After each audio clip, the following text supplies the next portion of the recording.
The way I would describe Imam Malik in one title would be that he was a man of aura, a man of absolute respect, meaning, I don't mean that, I mean every scholar was a man of aura, but when I talk about Imam Malik, when you looked at him, even if you didn't know that he was an Imam, his features strike you, and you find something inside of you forcing you to respect this man. We call this in Arabic hayba, an aura, the man of aura. He used to say, there is nothing more harder upon me in life than when I was asked a question about halal or haram, is this permissible or not? Because I am representing the hukm, the ruling of Allah Himself, the creator of the world. And he spent his whole life in Medina, Medina al-Sharif, Medina al-Munawwara, in the land of the Prophet sallallahu alaihi wasallam. He never left Medina al-Munawwara his entire life, only to Mecca when he went and did Hajj or Umrah.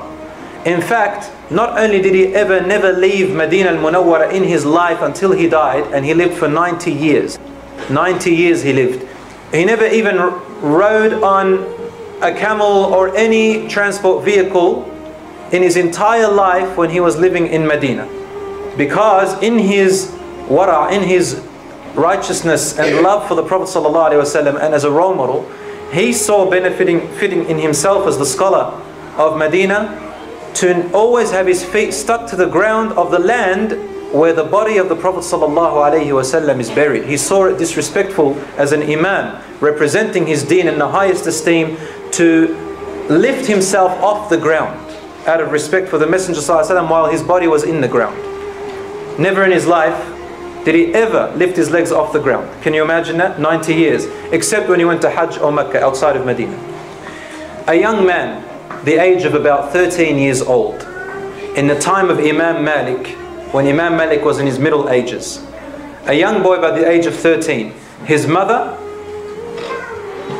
from Mecca, his mother said to him, "My son, you are now well known. You have memorized the whole Quran, and you have memorized hadith, and you have memorized poetry.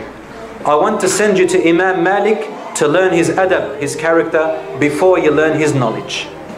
So she got him ready, and she wrote a letter to the Prince of Mecca, the governor of Mecca, who happened to be her cousin, this woman's cousin. She wrote a letter to him to send a letter to the governor of Medina to go with her son to Imam Malik, basically to intercede for him to become his teacher. So this young boy took this letter from his mother, from the governor of Mecca, and she packed him some food and sent him off, young 13-year-old going through the deserts to Medina, seeking knowledge. He reached the governor of Medina and gave him the letter of the governor of Mecca. And the governor of Medina, his face changed. He started to sweat. The young boy looked at him and said, "What's wrong?" He said, "Wallahi, if the governor of Mecca asked me to walk barefooted in the middle of the desert with nothing on my head, it would be easier than for me to go to Imam Malik's house," because he had so much respect for him.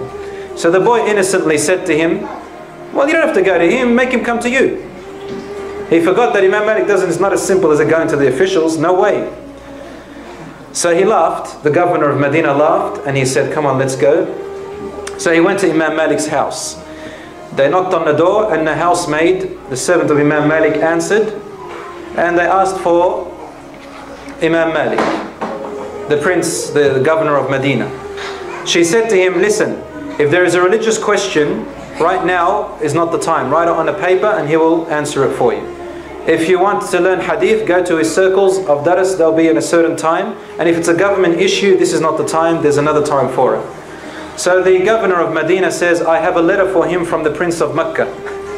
So then a big, tall man, blonde, white, colored eyes, unexpected from the people of Medina, came to the door. Says, I looked up at him, and the servant lady brought him a chair, he sat on it. And then he said, "What does the governor of Mecca want from me?" And the governor of Medina just gave him the paper without a word.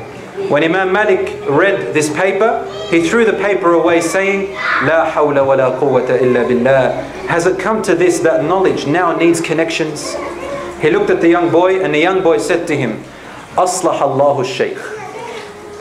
May Allah straighten the path of the shaykh. out of respect, young boy. He said to him, I am a Qurashi. I am from the lineage of the Prophet sallallahu alaihi wasallam. So now, basically, he obliged the Imam to listen to him. You have to respect the lineage of the Prophet sallallahu alaihi wasallam. Ana Qurashi. I have memorized the Quran at the age of 7. And your Muwatta, the whole of it, I've memorized it with its chain of narrations by the age of 10. My mother sent me here to learn from you. Imam Malik looked at him and said, Ya ghulam, O young boy, ittaqillah, fear Allah, wajtanib al-ma'asi, and stay away from sins. If you do so, there will be something of your future if you apply these two advices. Does anyone know who the young boy was? So he was Imam Muhammad ibn Idris al-Shafi'i. You thought he wasn't going to be a Shafi'i.